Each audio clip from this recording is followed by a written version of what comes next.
नमस्कार मित्रांनो, मी प्राध्यापक दिनेश घाटे, संचालक माऊली कॉमर्स कोचिंग क्लास अकोला. यापूर्वी आपण रँक कोरोलेशन हे चॅप्टर अभ्यासलं. आता नवीन चॅप्टर रिग्रेशन हे आपल्याला या ठिकाणी अभ्यासायचं आहे. तर कोरोलेशन या चॅप्टरमध्ये आपण दोन चलांमध्ये म्हणजेच एक्स आणि वाय यांच्यामध्ये कशा प्रकारचा सहसंबंध आहे याचा अभ्यास केला. तर रिग्रेशन या चॅप्टरमध्ये आपल्याला दोन चलांमधील म्हणजे एक्स आणि वाय यातील सरासरी बदल स्पष्ट केला जातो. तसेच त्याच्या मदतीने अंदाज वर्तविता येतो व अपेक्षित मूल्यसुद्धा शोधून काढता येते.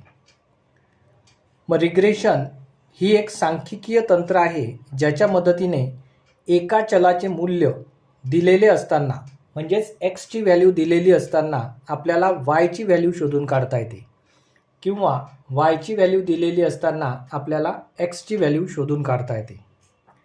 यामध्ये रिग्रेशन इक्वेशन आणि रिग्रेशन कोएफिशियंट आपल्याला शोधून काढावं लागते. मग ते शोधून काढताना रिग्रेशन कोएफिशियंट याचा फॉर्म्युला आपल्याला खाली दिलेला आहे. तर regression coefficient of X on Y किंवा त्यालाच BXY असं म्हणतात.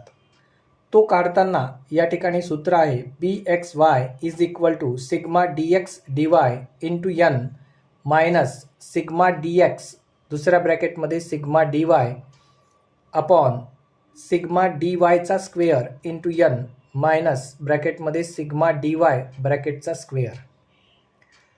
ह्याच पद्धतीने regression coefficient of Y on X म्हणजेच BYX कॅल्क्युलेट करायचं असेल तर आपल्याला फॉर्म्युला दिलेला आहे BYX is equal to sigma DX DY into N minus दुसऱ्या ब्रॅकेटमध्ये सिग्मा DX ब्रॅकेट कंप्लीट दुसऱ्या ब्रॅकेटमध्ये आहे सिग्मा DY तो सुद्धा ब्रॅकेट कंप्लीट अपॉन सिग्मा DXचा square into N minus sigma DX ब्रॅकेटचा स्क्वेअर. तर या पद्धतीनं रिग्रेशन कोइफिशियंट काढण्यासाठी आपल्याला हे दोन सूत्र दिलेले आहेत. त्यानंतर रिग्रेशन इक्वेशन काढायचं असेल तर आपल्याला हे खाली सूत्र दिलेले आहेत ज्यामध्ये regression equation of X on Y हे काढत असताना फॉर्म्युला आहे X minus AX is equal to BXY ब्रॅकेटमध्ये वाय मायनस AY. हाच फॉर्म्युला आपल्याला दुसऱ्या पद्धतीनं सुद्धा लिहिता येतो X minus bar X is equal to BXY ब्रॅकेटमध्ये Y minus bar Y. Same तसंच regression equation Y on X तर याच्यासाठी फॉर्म्युला आहे Y minus AY is equal to BYX ब्रॅकेटमध्ये एक्स मायनस AX किंवा या ठिकाणी Y minus bar Y is equal to BYX ब्रॅकेटमध्ये X minus bar X. Bar X means mean of X series आणि bar Y means mean of Y series. तर अशा पद्धतीने regression coefficient आणि regression इक्वेशन्सचे फॉर्म्युले आपल्याला दिलेले आहेत. कधीकधी उदाहरणामध्ये आपल्याला मीनसुद्धा काढावं लागते. मग हे आता या रिग्रेशन इक्वेशनमध्येच आपल्याला मीनसुद्धा काढावं लागते. मग या ठिकाणी मीनचे सुद्धा फॉर्म्युले आपल्याला दिलेले आहेत. मग AX is equal to x plus sigma DX upon N आणि AY is equal to x plus sigma DY upon N. या चॅप्टरमध्ये सुद्धा आपल्याला रिग्रेशनसोबत कधीकधी कोरोलेशनसुद्धा विचारल्या जाते. मग कोरोलेशन काढण्यासाठी या ठिकाणी आपल्याला फॉर्म्युला दिलेला आहे R is equal to under रूटमध्ये BXY इंटू BYX. तर अशा पद्धतीने आपल्याला या ठिकाणी वेगवेगळे फॉर्म्युले दिलेले आहेत. प्रत्यक्ष उदाहरण कसं सोडवायचं ते या ठिकाणी आपण पाहू. तर आता पहिल्यांदा उदाहरण वाचून घेऊ. या ठिकाणी पहिल्या मेथडमध्ये आपल्याला उदाहरण कसं सोडवायचं ते पाहायचं आहे. तर इथे find out the regression कोइफिशियंट्स from the following data. मग आता रिग्रेशन कोइफिशियंट्स म्हणजे आपल्याला regression coefficient X on Y आणि वाय ऑन एक्स हे दोन्हीही रिग्रेशन काढायचे आहेत. मग याच्यासाठी आपल्याला दोन सिरीज दिलेल्या आहेत. एक्स सिरीजमध्ये 6, 2, 10, 4 आणि 8 वाय सिरीजमध्ये 9, 11, 5, 8 आणि 7 या पद्धतीने आकडे दिलेले आहेत. तर चला आपण हे उदाहरण कसं सोडवायचं ते या ठिकाणी पाहू. तर पहिल्यांदा आपल्या चॅप्टरचं नाव रिग्रेशन लिहून घेतलं. खाली फर्स्ट मेथड लिहायची, त्यानंतर कॅल्क्युलेशन ऑफ रिग्रेशन कोएफिशियंट. मग आता पहिल्यांदा आपल्याला या एक्स सिरीजवरून एक्स सिरीज आणि वाय सिरीजच्या आधारे वेगवेगळ्या सिरीज तयार करून फॉर्म्युल्यामध्ये ज्या किमती विचारलेल्या आहेत त्या किमती आपल्याला शोधून काढाव्या लागतात. मग पहिल्यांदा या ठिकाणी मी एक्स सिरीज लिहितो. एक्स सिरीज ज्याच्यामध्ये आहेत 6, 2, 10, 4 आणि 8. त्याच्या व्यतिरिक्त वाय सिरीज. मग आता आपल्याला डायरेक्ट वाय सिरीज या ठिकाणी बाजूला लिहिता येत नाही, तर या एक्स सिरीजच्या आधारे आपल्याला एक डी एक्स सिरीज इथे तयार करावं लागते. त्यानंतर या डी एक्स सिरीजचा स्क्वेअर आपल्याला करावा लागतो. मग आता पहिल्यांदा आपण डी एक्स सिरीज तयार करू. मग डी एक्स सिरीज तयार करताना आपण BCom सेकंड इयरमध्ये मीन मीडियन मोड हे चॅप्टर शिकलो. त्याच चॅप्टरप्रमाणे या चॅप्टरमध्ये सुद्धा आपल्याला या एक्स सिरीजमधील कोणताही एक आकडा ॲझ्युम मीन म्हणून गृहीत धरावा लागतो, अंदाजी मध्य. मग आपण यातला कोणताही एक आकडा अंदाजी मध्य धरू शकतो. ज्यांना प्लस मायनसच्या चिन्हांमध्ये गोंधळ होतो अशांनी जर समजा सगळ्यात लहान आकडा सिलेक्ट केला तर येणारे सगळे आकडे हे प्लसमध्ये येतात. पण उदाहरणाचं स्वरूप किंवा कॅल्क्युलेशनचं स्वरूप लहान करण्यासाठी शक्यतोवर मधातला आकडा निवडावा. परंतु हे उदाहरण सोपी जाण्यासाठी पहिल्यांदा मी सगळ्यात लहान आकडा सिलेक्ट केला. मग या ठिकाणी मी 2चा आकडा ॲझ्युम मीन म्हणून गृहीत धरला आणि डी एक्स सिरीजमध्ये त्याच्यासमोर 0 लिहिले. त्यानंतर या 2पेक्षा जे आकडे मोठे असतील ते प्लसमध्ये आणि जे लहान असतील ते मायनसमध्ये लिहायचे. मग 2पेक्षा 6 हा आकडा मोठा आहे, तो 4नी मोठा आहे म्हणून इथं +4. 2पेक्षा 10 हा 8नी मोठा आहे म्हणून या ठिकाणी +8. 2पेक्षा 4 हा 2नी मोठा आहे म्हणून +2. आणि 2पेक्षा 8 हा 6नी मोठा आहे म्हणून इथे +6. एवढं झाल्यानंतर या डी एक्स सिरीजची टोटल करायची, त्याला नाव द्यायचं sigma D x is equal to. मग याची टोटल येते 20. एवढं झाल्यानंतर बाजूला या डी एक्स सिरीजचा स्क्वेअर करायचा. मग 4चा वर्ग 16, 0चा वर्ग 0, 8चा वर्ग 64, 2चा वर्ग 4 आणि 6चा वर्ग 36. या डी एक्स स्क्वेअरची सुद्धा आपल्याला या ठिकाणी टोटल करायची, त्याला नाव द्यायचं सिग्मा डी एक्सचा स्क्वेअर इज इक्वल टू. ती टोटल येते 120, 120. एवढं झाल्यानंतर या ठिकाणी आपल्याला बाजूला वाय सिरीज लिहायची आहे. मग वाय सिरीजमध्ये आपल्याला आकडे दिलेले आहेत 9, 11, 5, 8 आणि 7. तर या सिरीजमध्ये सुद्धा आपण सगळ्यात लहान आकडा सिलेक्ट करू ॲझ्युम मीन म्हणून. मग या ठिकाणी समजा 5 आकडा आपण सिलेक्ट केला. बाजूला एक डी वाय सिरीज तयार करायची. मग या डी वाय सिरीजमध्ये आपण जो ॲझ्युम मीन गृहीत धरला या आकड्यापासून प्रत्येक आकड्याचं अंतर काढायचं आहे. मग जो आकडा आपण ॲझ्युम मीन म्हणून गृहीत धरला त्याच्यापेक्षा मोठे असतील तर प्लसमध्ये, लहान असतील तर मायनसमध्ये. मग या ठिकाणी 5पेक्षा 11 हे 6नी मोठे आहेत म्हणून इथं +6. 5पेक्षा 9 हे 4नी मोठे आहेत म्हणून +4. 5पेक्षा 8 हे 3नी मोठे आहेत म्हणून +3. आणि 5पेक्षा 7 हे 2नी मोठे आहेत म्हणून +2. एवढं झालं की या डी वाय सिरीजची सुद्धा टोटल करायची, त्याला नाव द्यायचं सिग्मा डी वाय. मग याची टोटल येते 15. एवढं झालं की या डी वाय सिरीजचा सुद्धा स्क्वेअर करायचा. मग आता 4चा वर्ग 16, 6चा वर्ग 36, 0चा वर्ग 0, 3चा वर्ग 9 आणि 2चा वर्ग 4. या डी वायच्या स्क्वेअर सिरीजची सुद्धा टोटल करायची, त्याला नाव द्यायचं सिग्मा डी वायचा स्क्वेअर. मग ही टोटल ती येते 65. एवढं झालं की या डी एक्स आणि डी वाय ही डी एक्स आणि डी वाय या दोन सिरीजचा गुणाकार करून आपल्याला D X D Y series तयार करायची. म्हणून बाजूला एक D X D Y series तयार करायची. पण ती तयार करताना डी एक्स आणि डी वाय या दोन्हीही सिरीजचा गुणाकार करून ती आपल्याला तयार करायची आहे. मग या ठिकाणी डी एक्स सिरीज आहे 4. डी एक्स सिरीजमधील पहिला आकडा आहे 4 आणि डी वायमधील 4. मग 4 गुणिला 4 म्हणजे ते येतात 16. मग 0 गुणिला 6 ते येतात 0.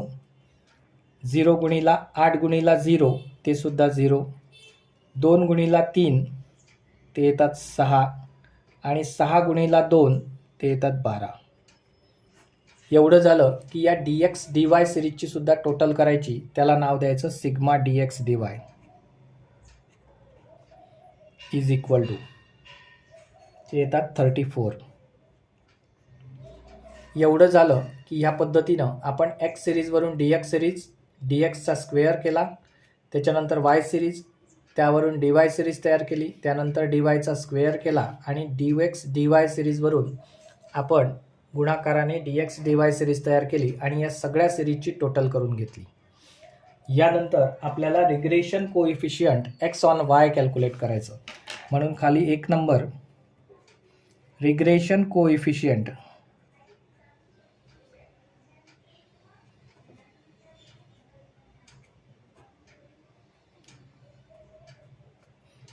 एक्स ऑन वाय म्हणजेच बी एक्स वाय आपल्याला काढायचं.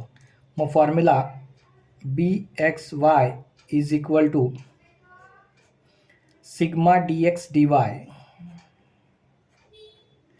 इंटू एन मायनस ब्रॅकेटमध्ये सिग्मा डी एक्स दुसऱ्या ब्रॅकेटमध्ये sigma D Y upon sigma D वायचा स्क्वेअर इंटू एन मायनस ब्रॅकेटमध्ये सिग्मा डी वाय ब्रॅकेटचा स्क्वेअर. या पद्धतीने आपण फॉर्म्युला लिहून घेतला. यानंतर आपल्याला किमती टाकायच्या. मग आता sigma D X D Y तर आपण जी शेवटची सिरीज तयार केली sigma D X D Y त्याची टोटल ती आली 34 गुणिला N. N means number of item. तर या ठिकाणी एक्स सिरीज किंवा वाय सिरीजमध्ये किती आकडे आहेत ते मोजून घ्यायचे. मग या ठिकाणी 1 2 3 4 आणि 5 आहेत. म्हणून याला आपण नाव देऊ शकतो एन इज इक्वल टू 5. मग आपण या एनची व्हॅल्यू 5 घेतली मायनस सिग्मा डी एक्स म्हणजेच आपण जी दुसरी सिरीज तयार केली डी एक्स त्याची टोटल ती म्हणजे 20. दुसरी सिरीज आहे डी वाय तर या ठिकाणी वाय सिरीजच्या बाजूला जी डी वाय सिरीज आहे त्याची टोटल ती आली 15. म्हणून इथे गुणिला 15. एवढं झालं की सिग्मा डी वायचा स्क्वेअर म्हणजेच या डी वाय सिरीजचा जो स्क्वेअर केला आपण त्याची टोटल ती आहे 65. मग ती या ठिकाणी लिहायची 65 into N. N means number of item. तर या ठिकाणी हे 5 दिसतात ते मायनस सिग्मा डी वाय ब्रॅकेटचा स्क्वेअर म्हणजे डी वाय सिरीजच्या बाजूची जी सिरीज आहे डी वाय ती सिरीज त्याचा स्क्वेअर. म्हणून मग 15 त्याचा स्क्वेअर. आता आपण किमती टाकून घेतल्या. हे उदाहरण आपण सोडवू. मग या ठिकाणी 34 गुणिला 5 ते होतात 170 मायनस 20 गुणिला 15 ते होतात 300. मग 65 गुणिला 5 ते होतात 325 मायनस 15चा वर्ग तो होतो 225. आता या ठिकाणी वजाबाकी करून घ्यायची. मग वजाबाकी केल्यानंतर उत्तर येते इथं 170 मधून 300 जर मायनस केले तर मायनस 130 अपॉन 325 मधून जर 225 मायनस केले तर उरतात 100. तर ही वजाबाकी केल्यानंतर या 130ला जर 100ने डिवाइड केलं तर आपलं उत्तर येते. म्हणून बी एक्स वाय बरोबर मायनस 1.30. तर अशा पद्धतीने आपण regression coefficient X on Y म्हणजेच बी एक्स वायची व्हॅल्यू शोधून काढली. एवढं झालं की अशाच पद्धतीनं आपल्याला बी वाय एक्सची व्हॅल्यू काढायची. मग आता खाली आपण रोमन फिगरमध्ये 2 नंबर रिग्रेशन कोएफिशियंट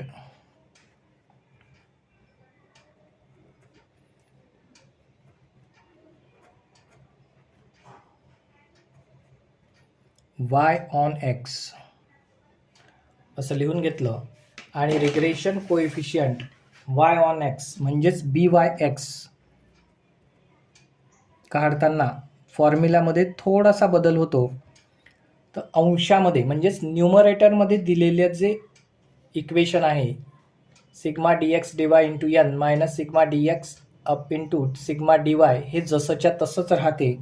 म्हणून या ठिकाणी sigma dx dy into n minus ब्रॅकेटमध्ये सिग्मा dx दुसऱ्या ब्रॅकेटमध्ये सिग्मा dy अपॉन या ठिकाणी जेव्हा आपण BXY काढलं त्यावेळेस y सिरीजमधील सिग्मा dyचा स्क्वेअर गुणिला n मायनस सिग्मा dy ब्रॅकेटचा स्क्वेअर घेतला होता.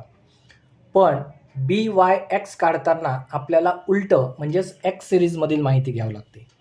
म्हणून मग x सिरीजमधील माहिती घेताना या ठिकाणी सिग्मा dxचा स्क्वेअर इंटू n मायनस ब्रॅकेटमध्ये सिग्मा dx ब्रॅकेटचा स्क्वेअर. आता या फॉर्म्युल्यामध्ये किमती टाकायच्या. मग सिग्मा dx dy ची व्हॅल्यू होती 34 जी आपण आधीच्या इक्वेशनमध्ये लिहिली गुणिला n means number of item ते होते 5 मायनस सिग्मा dx त्याची व्हॅल्यू होती 20 दुसऱ्या ब्रॅकेटमध्ये सिग्मा dy त्याची व्हॅल्यू होती 15. एवढं झाल्यानंतर सिग्मा dxचा स्क्वेअर मग dx सिरीज जी होती त्याच्या आधारे आपण त्याचा स्क्वेअर केला होता त्याची टोटल ती आहे 120. म्हणून या ठिकाणी 120 गुणिला नंबर ऑफ ॲटम होते 5 मायनस सिग्मा dx ब्रॅकेटचा स्क्वेअर मग ही जी दुसरी सिरीज आहे dx त्याचा स्क्वेअर म्हणून मग या ठिकाणी 20 ब्रॅकेटचा स्क्वेअर. आता हे उदाहरण आपण सोडवू. 34 गुणिला 5 ते होतात 170 मायनस 20 गुणिला 15 ते 300 अपॉन 120 गुणिला 5 ते होतात 600 मायनस 20चा वर्ग होतो 400. मग आता हे सोडवताना 170 मधून जर 300 मायनस केले तर या ठिकाणी उरतात मायनस 130 अपॉन 600 मधून 400 मायनस केले तर या ठिकाणी उरतात 200. मग आता 130 भागिला 200 जर केलं तर आपलं उत्तर येते मायनस 0.65. म्हणून BYX is equal to minus 0.65. तर हे झालं आपलं regression coefficient y on x म्हणजेच BYX ची व्हॅल्यू. तर अशा पद्धतीने आपण regression coefficient x on y आणि y ऑन x यांची व्हॅल्यू शोधून काढली. तर अशाच प्रकारमधले काही उदाहरणं मी तुम्हाला खाली प्रॅक्टिससाठी देतोय. ते तुम्ही सोडवून पहा. काही अडचण आली तर विचारू शकता. धन्यवाद.